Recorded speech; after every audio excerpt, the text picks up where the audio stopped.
আড়াই দিনে test match হারার পরেও দমে যায়নি ভারতের কোচ গৌতম গম্ভীর। বলেছেন পিচ খারাপ ছিল না, দল ভালো খেলতে পারেনি বলে হেরেছে। পিচ নিয়ে বিতর্ক তিনি তো উড়িয়ে দিয়েছেন। তিনি আরও বলছেন আমরা যেমন পিচ চেয়েছিলাম ঠিক তেমনই পিচ পেয়েছি। কিউরেটর সুজন মুখোপাধ্যায় অত্যন্ত সাহায্য করেছেন। ভালো খেলতে না পারলে তো এমনই হবে, 124 রান তাড়া করতে না পারার কোনো কারণ ছিল না।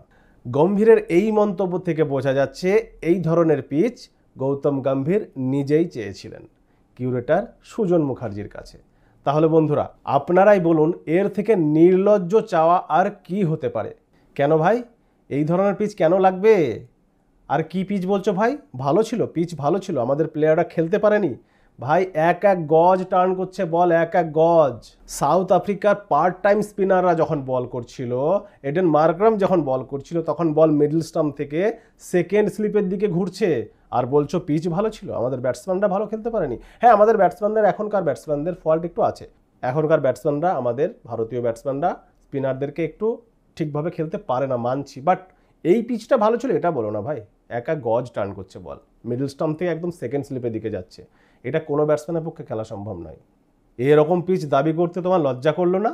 নিউজিল্যান্ডের কাছে 3-3খানা আছুলা বাঁশ খেলে তারপরও একই ধরনের ভুল তোমার লজ্জা করলো না ভাই এ ধরনের পিচ দাবি করতে?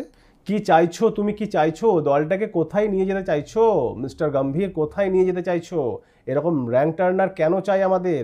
আমাদের বোলারদের মধ্যে দম নেই? আমাদের বোলাররা ভালো পিচের মধ্যে বল করে ব্যাটসম্যানদেরকে আউট করতে পারবে না? বন্ধুরা এই সম্পর্কে আমার বিশেষ কিছু বলার দরকার নেই, আর আমি এটা বলার যোগ্যও নই। আমাদের যারা স্টার প্লেয়ার আছে, যারা লিজেন্ড আছে, যারা 100, 150, 200 টেস্ট ম্যাচ খেলেছে, তারাই গৌতম গম্ভীরের ক্লাস লাগিয়ে দিয়েছে। তো গম্ভীরের এই নির্লজ্জ চাওয়ার পর, এই নির্লজ্জ মন্তব্যের পরে আমাদের লেজেন্ডরা কি বলছে আপনারা একটু দেখুন। ভারতের কোচের এমন মন্তব্যে অবাক অনিল কুম্বলে। বলেছেন ইডেনে দীর্ঘদিন খেলার সুবাদে আমি জানি, ইডেনে দীর্ঘদিন খেলেছি, জীবনে এমন পিচ দেখিনি। গম্ভীরের মন্তব্যের সমালোচনা করেছেন দক্ষিণ আফ্রিকার প্রাক্তন পেসার ডেল স্টেনও। আরও এক ধাপ এগিয়ে সৌরভ গঙ্গোপাধ্যায় বলে দিয়েছেন এবার হয়তো গম্ভীর বাকিদের কথা শুনে পিচ নিয়ে ভাবনা চিন্তা করা ছেড়ে দেবেন। 2001 এই ইডেনেই স্টিভ ওয়ার অস্ট্রেলিয়ার জয়রথ থামিয়ে দিয়েছিল ভারত। সেই সব ম্যাচের কথা মনে করিয়ে দিয়ে কুম্বলে বলেছে ইডেনের ঐতিহ্যের দিকে তাকালে বোঝা যাবে এখানে অনেক ভালো ভালো ম্যাচ হয়েছে। আমি অনূর্ধ্ব 19 পর্যায় থেকে এখানে খেলে আসছি, প্রথম দিন থেকেই পিচ এরকম আচরণ করেছে আমি কখনো দেখিনি। গৌতম কি বলছে সেটা শুনেছি, সত্যি বলতে ওর কথায় আমি দ্বিধাগ্রস্ত, বুঝতে পারছি না ও কি বলতে চাইছে। এটা অনিল কুম্বলে বলছে। অনিল কুম্বলে আরও বলেছেন এই তরুণ দলটা ইংল্যান্ডে গিয়ে খুব কঠিন পিচে ভালো খেলে এসেছে, 2-2 ড্র করেছে সিরিজ ইংল্যান্ডের এগেনস্টে। আমি নিশ্চিত ইডেনেও এরকম পরিবেশ পেলে ওরা ভালো খেলতো। ওরা যাতে রান করতে পারে সেই আত্মবিশ্বাস জোগানো উচিত। তরুণ ক্রিকেটারদের উন্নতি চাইলে ওদের আত্মবিশ্বাসী করে তুলতে হবে, ব্যাটারদের শতরান করার সুযোগ দিতে হবে, বোলারদের কঠিন চ্যালেঞ্জের সামনে ফেলতে হবে, উইকেট নিতে যেন তাদের ঘাম ঝরে যায়। ভারতের হাতে যে দক্ষ বোলার রয়েছে তাতে তো যে কোনো পরিবেশে ওদের উইকেট নিতে সমস্যা হওয়ার কথা নয়। গম্ভীরের মন্তব্যের সমালোচনা করে স্টেনও বলেছেন ও কি করে বলতে পারলো যে পিচ ভালো ছিল?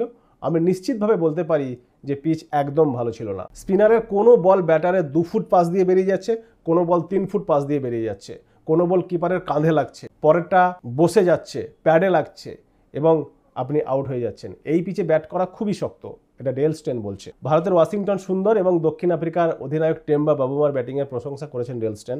তবু তার মতে যে কোনো মুহূর্তে তারা আউট হতে পারে। যদিও বা ওরা ভালো ব্যাট করেছে, কিন্তু ওদের দেখে এমন মনে হয়েছে যে ওরা যে কোনো সময় আউট হতে পারে। দুজনেই ডিফেন্স ভালো করেছে, ক্রিজ কামড়ে পড়েছিল। নিশ্চিতভাবেই এই উইকেটে ভয়ঙ্কর টার্ন ছিল। 3 দিনে কোনো টেস্ট শেষ হয়ে গেলে ভালো এটা বলা যায় না। ম্যাচের পর এনডিটিভিতে সৌরভ বলেছেন ভালো পিচে খেলা উচিত, আশা করি গম্ভীর এবার বাকিদের কথা শুনতে পাবে, ম্যাচের আগে পিচ নিয়ে ভাবনা চিন্তা করাই ছেড়ে দেবে। কারণ ব্যাটাররা যদি 350 থেকে 400 রান তুলতে না পারে তাহলে কোনোদিনও টেস্ট জিততে পারবে না।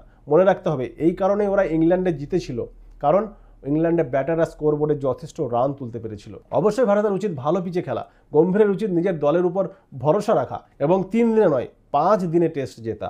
দরকার হলে গম্ভীরকে তিনিও পরামর্শ দিতে রাজি, সেটাও জানিয়ে দিয়েছেন সৌরভ। বলেছেন ওর জন্য আমার অনেক সময় রয়েছে, ওকে আমি খুব সমীহ করি, ওর মধ্যে লড়াকু মানসিকতা রয়েছে, ফাইটিং স্পিরিট রয়েছে। ভারতের কোচ হিসাবে ওর পারফরম্যান্স খুবই ভালো, তবে ওকে ভালো পিচে খেলতে হবে, কারণ ওর দলে বুমরা, সিরাজ, সামির মতো বোলার রয়েছে, কুলদীপ জাডেজার মতো স্পিনার রয়েছে। পূজারাও বলেছে ভারতের এমন পিচে খেলার দরকার নেই যেখানে 3 দিনে ম্যাচ শেষ হয়ে যায়। ভারতের প্রাক্তন ব্যাটারের কথায় র্যাঙ্ক টার্নার পিচে খেলতে নামলে ভাগ্যের দরকার, ভারতের উচিত আরও ভালো পিচে খেলা। আমি বলছি না যে ঘূর্ণি পিচে খেলো না, তোমরা বরাবরই সেটা করে এসেছো, তবে এমন পিচে খেলো যেখানে অন্তত 17 রান করতে পারবে কোনো ব্যাটার।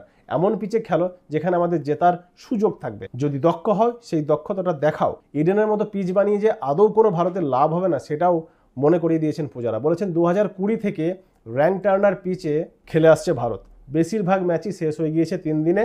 ভারতের এমন পিচে খেলা উচিত যেখানে ম্যাচ অন্তত 4 দিন 5 দিন গড়াবে। প্রথম ইনিংসে যেন ভালো ব্যাট করা যায়, কারণ সকলে জানে দ্বিতীয় ইনিংসে ভারতীয় পিচে বল এমনিতেই টার্ন করবে। তো বন্ধুরা, গৌতম গম্ভীরের এই নির্লজ্জ চাওয়া পাওয়াতে আপনাদের কি মতামত কমেন্ট বক্সে অবশ্যই জানাবেন। আজকের মতো টাটা বাবাই, দেখা হবে আবার নেক্সট ভিডিওতে। Thank you everyone.